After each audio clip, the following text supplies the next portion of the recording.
हमारा मुंह मिट्टी में डालने से आंधी नहीं चली जाती मान्यवर, आंधी को फेस करना पड़ता है, सीने पे झेलना पड़ता है। इतने सीनियर सांसद होकर बीच में टोका टोकी करना ना आपकी उम्र के लिए अच्छा है ना आपकी सीनियोरिटी के लिए अच्छा है।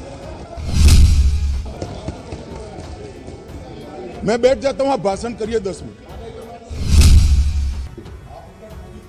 क्रोधित नहीं होता हूं भैया, समझाता हूं। कई बार समझाना पड़ता है बड़ों को भी।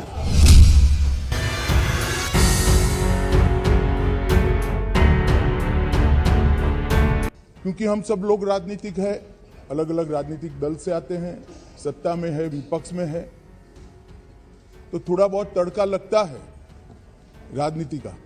आजादी के अमृत महोत्सव के वर्ष में मोदी जी ने नशा मुक्त भारत का संकल्प समग्र देश के सामने रखा है। जो नरेंद्र मोदी जी ने, देश के सम्मानीय प्रधानमंत्री जी ने गृह विभाग के सामने एक लक्ष्य रखा है नशा मुक्त भारत का।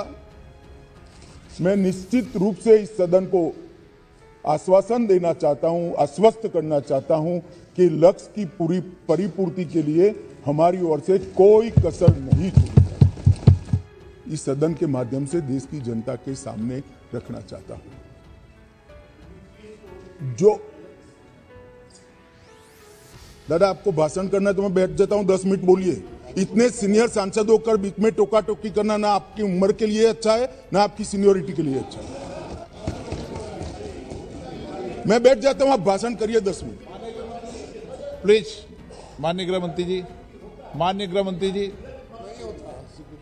हर बार नहीं करनी चाहिए, विषय की गंभीरता को समझना चाहिए, तो बोले नहीं होते। क्रोधित नहीं होता हूं भैया, समझाता हूं। कई बार समझाना पड़ता है बड़ों को भी। मान्यवर, जहां तक कानून का सवाल है, मैं इस सरकार की नीति को बहुत स्पष्ट करना चाहता हूं। जो ड्रग का सेवन करते हैं वो विक्टिम है, उनके प्रति सहानुभूति का रवैया होना चाहिए और पुनर्वसन की तैयारी और पुनर्वसन की कानूनी प्रावधान होनी चाहिए। परंतु जो ड्रग का व्यापार करते हैं, इसकी तस्करी करते हैं, इसको नीचे तक पहुंचाते हैं, वो चाहे छोटा हो या बड़ा, इसको छोड़ना नहीं चाहिए, उसको कानून के सिकंजे के अंदर लाना चाहिए। ये भेद अगर हम नहीं करते हैं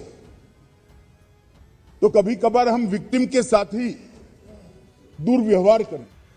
जो बच्चा इसमें फंस गया है, जो युवा फंस गया है, उसको वापिस आने के लिए और समाज इसको फिर से स्वीकार ले, इस प्रकार का सामाजिक माहौल बनाने की भी हम सभी सदस्यों की जिम्मेदारी है। माननीय एनसीबी और एनआईए दो ऐसी एजेंसियां हैं जो एनसीबी पूरे देश भर में जांच कर सकती है और एनआईए विदेश में जाकर भी जांच कर सकती है। इसीलिए जब एनआईए का कानून हम लेकर आए तब उसमें ड्रग के कारोबार को हमने डाल दिया था।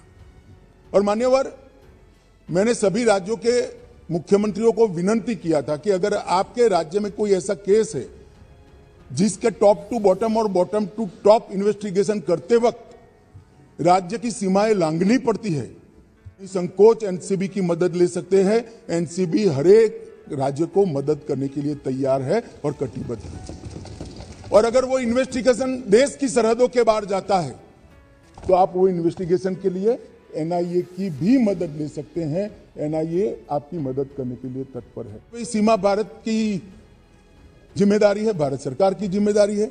निगरानी नहीं रखते, ड्रग वहां से आ रही है।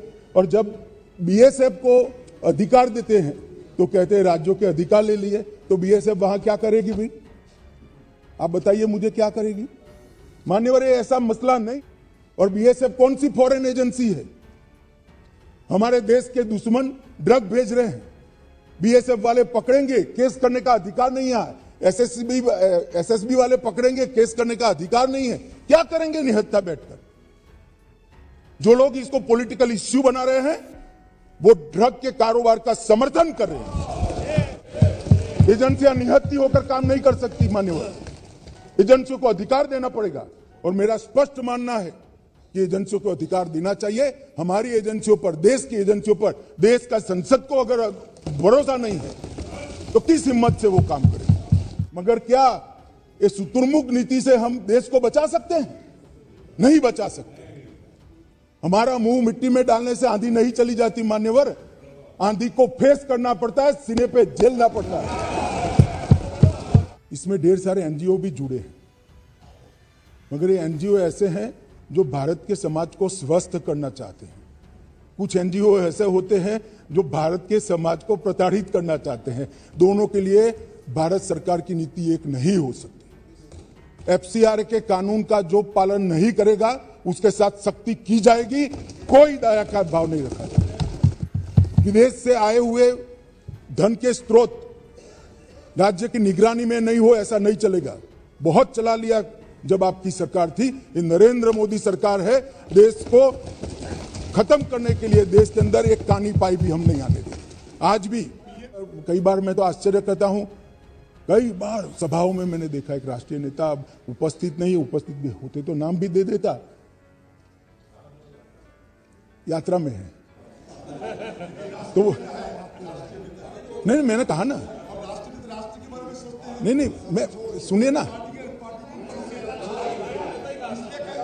मेरा सोच के बारे में कुछ नहीं है, समझ के बारे में समझो जरा। मान्यवर, मैंने गुजरात के चुनाव के वक्त एक भाषण सुना कि गुजरात में ड्रग का कारोबार बढ़ गया है, गुजरात से ड्रग पकड़ा जाता है। अरे भाई, देश की सीमा है, बंदरगाह है, बंदरगाह से आएगा, हम पकड़ेंगे तो अच्छा किया या बुरा किया, ये समझ में ही नहीं आ रहा है। अब पंजाब में नहीं पकड़ा जाता है तो क्या बिट्टू साहब कह सकते हैं पंजाब में ड्रग नहीं है? भाई, पकड़ना कोई बुरी बात नहीं है, पकड़ना अच्छी बात है, और हम इस कमेंट से कोई हतोत्साह नहीं होंगे और पकड़ेंगे और खत्म।